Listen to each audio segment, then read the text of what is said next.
Ассалаумағалейкум азағелі, Руслан Өтепбай бауырымыз Евразия бірінші арнасына қайтып оралды. Енді ол журналистік зерттеуін осында, яғни телевизорда өткізетін болады. Руслан бұрынғыдай, яғни ютубтағыдай тәуелсіз журналист болып қала ала ма?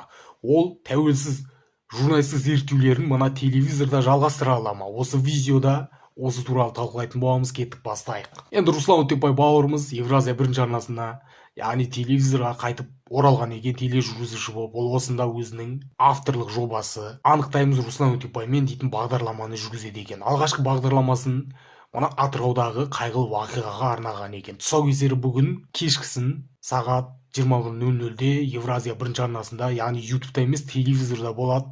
Күтейік, көрейік. Енді осы жаңалық Русланның телевизорға, яғни Евразия бірінші арнасына тележүргізуші болып қайтып оралды деген жаңалық біраз адамды уайымдатып қойды. Енді арасында мен де бармын. Бұл Руслан мына телевизорда ютубтағыдай тәуелсіз журналист болып қала ала ма? Ютубтағыдай журналистік зерттеулерін, яғни тәуелсіз журналистік зерттеулерін жалғастыра ала ма мына жақта? Осы уайымдатып отыр. Өйткені Руслан мына ютубта жүргенде білесіздер, бұл кісіге әй дейтін әже, қой дейтін қожа болмады. Өз білгенін жазады да былай. Жақсы да ол журналист үшін. Ешкім саған былай сөйле деп айтпайды. Сенің бастығың жоқ, бастығың да өзің бұл жақта, ютубта. Ютубтағы бағдарламасы солай болды, Руслан Өтепбайдың. Өзі біледі, халыққа ақпаратты ашық жеткізеді, ешқандай фильтрсіз. Оған ешкім кеп, бастықтар жоқ енді ютубта. Өзінің бағдарламасы ойды. Телевизордағыдай ешкім айта алмайды. Бүйтіп сөйле, мұнан бүйтіп айтпа деп ешкім айта алмайды. Қыспайды ешкім. Сен бүйтіп сөйлеп қоятын болсаң, біз саған зарплатаңды, жалақыңды бермей қоямыз деп ешкім қысым келтіре алмайды Русланға, мына ютубта жүрген кезде. Сол үшін ол ақпаратты ешқандай фильтрсіз, ашық, қалай бар солай жеткізе алады. Ал енді Руслан міне телевизорға, яғни Евразия бірінші арнасында тележүргізуші болып қайтып оралды. Мына жақта білесіздер, Евразия бірінші арнасының бастықтары бар. Ертең айтып қою мүмкін де журналист енді өзінің сөз айта алады ғой бастығы. Мынаны бүйтіп айтпай қой, мынаны бүйтіп айтпай қой дегеннен басталады ертең.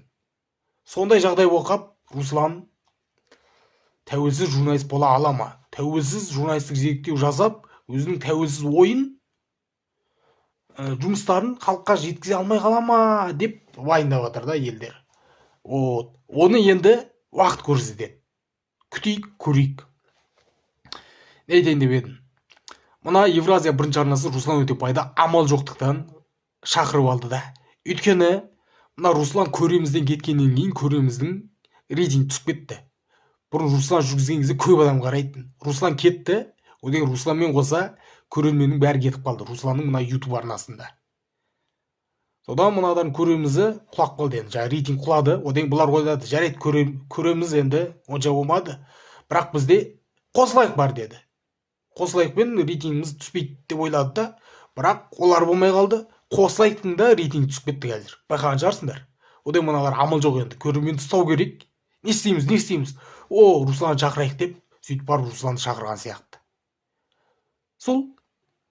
Енді бұл Русланның ютубтағы бағдарламасы, ютубтағы деп мына телевизордағы қалай дейді аты? Анықтаймыз Руслан Өтепбаймен дейтін бағдарламасы тура мына ютубтағыдай ғой. Тура сол, бірақ енді Евразия бірінші арнасында шығатын болады, телевизорда шығатын болады. Бірінші телевизорда шығады, көрсетіп алады, одан артынан ютубқа салып отырады. Бұрын көремізде солай болды ғой. Бұл да солай болады шығар, көреміз. Аптасына бір рет шығады деймін, сондай бірдеңесі бар екен. Сол.